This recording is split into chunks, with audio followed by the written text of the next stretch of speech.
was lucky. I found what I loved to do early in life. Woz and I started Apple in my parents' garage when I was 20. We worked hard, and in 10 years, Apple had grown from just the two of us in a garage into a $2 billion company with over 4,000 employees.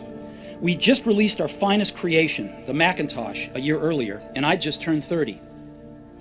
And then I got fired. How can you get fired from a company you started? Well, as Apple grew, we hired someone who I thought was very talented to run the company with me. And for the first year or so, things went well. But then our visions of the future began to diverge, and eventually we had a falling out. When we did, our board of directors sided with him. And so at 30, I was out, and very publicly out. I was a very public failure, and I even thought about running away from the valley. But something slowly began to dawn on me. I still loved what I did. The turn of events at Apple had not changed that one bit. I'd been rejected, but I was still in love. And so I decided to start over. I didn't see it then, but it turned out that getting fired from Apple was the best thing that could have ever happened to me. The heaviness of being successful was replaced by the lightness of being a beginner again, less sure about everything. It freed me to enter one of the most creative periods of my life. During the next 5 years, I started a company named Next, another company named Pixar, and fell in love with an amazing woman who would become my wife. Pixar went on to create the world's first computer animated feature film, Toy Story, and is now the most successful animation studio in the world. I'm pretty sure none of this would have happened if I hadn't been fired from Apple. It was awful tasting medicine, but I guess the patient needed it. Sometimes life's going to hit you in the head with a brick. Don't lose faith. I'm convinced that the only thing that kept me going was that I loved what I did. You've got to find what you love, and that is as true for work as it is for your lovers. Your work is going to fill a large part of your life, and the only way to be truly satisfied is to do what you believe is great work. And the only way to do great work is to love what you do. If you haven't found it yet, keep looking, and don't settle. People say you have to have a lot of passion for what you're doing, and it's totally true. And the reason is because it's so hard that if you don't, any rational person would give up. It's really hard, and you have to do it over a sustained period of time. So if you don't love it, if you're not having fun doing it and you don't really love it, you're going to give up. And that's what happens to most people, actually. If you really look at the ones that ended up being successful, unquote, in the eyes of society and the ones that didn't, oftentimes it's the ones that are successful loved what they did so they could persevere when it got really tough. And the ones that didn't love it quit because they're sane, right? Who would want to put up with this stuff if you don't love it? So it's a lot of hard work, and it's a lot of worrying constantly. And if you don't love it, you're going to fail. So you got to love it. You got to have passion. And I think that's the high order bit. The second thing is you've got to be a really good talent scout, because no matter how smart you are, you need a team of great people, and you've got to figure out how to size people up fairly quickly, make decisions without knowing people too well, and hire them, and see how you do, and refine your intuition, and be able to help build an organization that can eventually just build itself, because you need great people around you. I dropped out of Reed College after the first 6 months, but then stayed around as a drop-in for another 18 months or so before I really quit. So why'd I drop out? It started before I was born. My biological mother was a young, unwed graduate student, and she decided to put me up for adoption. She felt very strongly that I should be adopted by college graduates, so everything was all set for me to be adopted at birth by a lawyer and his wife.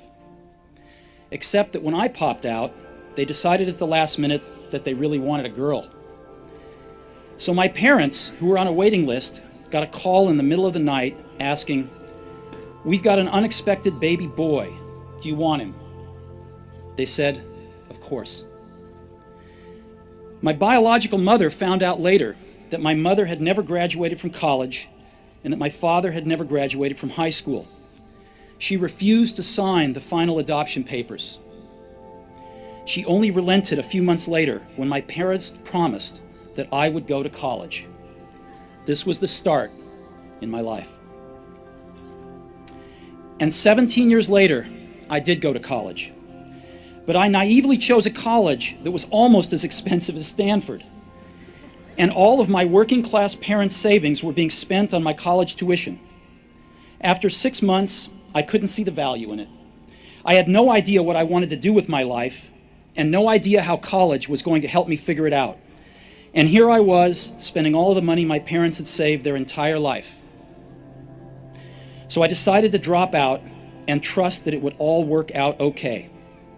It was pretty scary at the time, but looking back, it was one of the best decisions I ever made. The minute I dropped out, I could stop taking the required classes that didn't interest me and begin dropping in on the ones that looked far more interesting. It wasn't all romantic. I didn't have a dorm room, so I slept on the floor in friends' rooms. I returned Coke bottles for the 5-cent deposits to buy food with. And I would walk the 7 miles across town every Sunday night to get one good meal a week at the Hare Krishna temple. I loved it.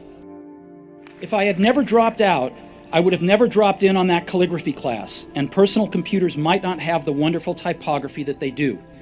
Of course, it was impossible to connect the dots looking forward when I was in college, but it was very, very clear looking backwards 10 years later. Again, you can't connect the dots looking forward. You can only connect them looking backwards. So you have to trust that the dots will somehow connect in your future. You have to trust in something, your gut, destiny, life, karma, whatever. Because believing that the dots will connect down the road will give you the confidence to follow your heart even when it leads you off the well-worn path, and that will make all the difference. When I was 17, I read a quote that went something like, "If you live each day as if it was your last, someday you'll most certainly be right."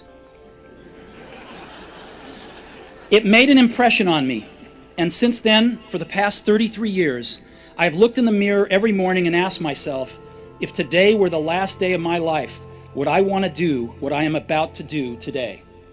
And whenever the answer has been no for too many days in a row, I know I need to change something. Remembering that I'll be dead soon is the most important tool I've ever encountered to help me make the big choices in life. Because almost everything, all external expectations, all pride, all fear of embarrassment or failure, these things just fall away in the face of death, leaving only what is truly important. Remembering that you are going to die is the best way I know to avoid the trap of thinking you have something to lose. You are already naked. There is no reason not to follow your heart. No one wants to die. Even people who want to go to heaven don't want to die to get there.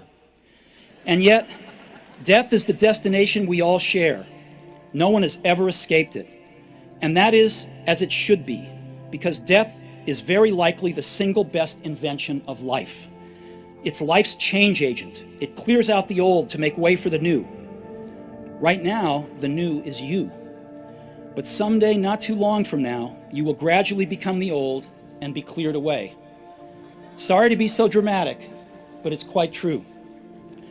Your time is limited, so don't waste it living someone else's life. Don't be trapped by dogma, which is living with the results of other people's thinking. Don't let the noise of others' opinions drown out your own inner voice. And most important, have the courage to follow your heart and intuition. They somehow already know what you truly want to become. Everything else is secondary.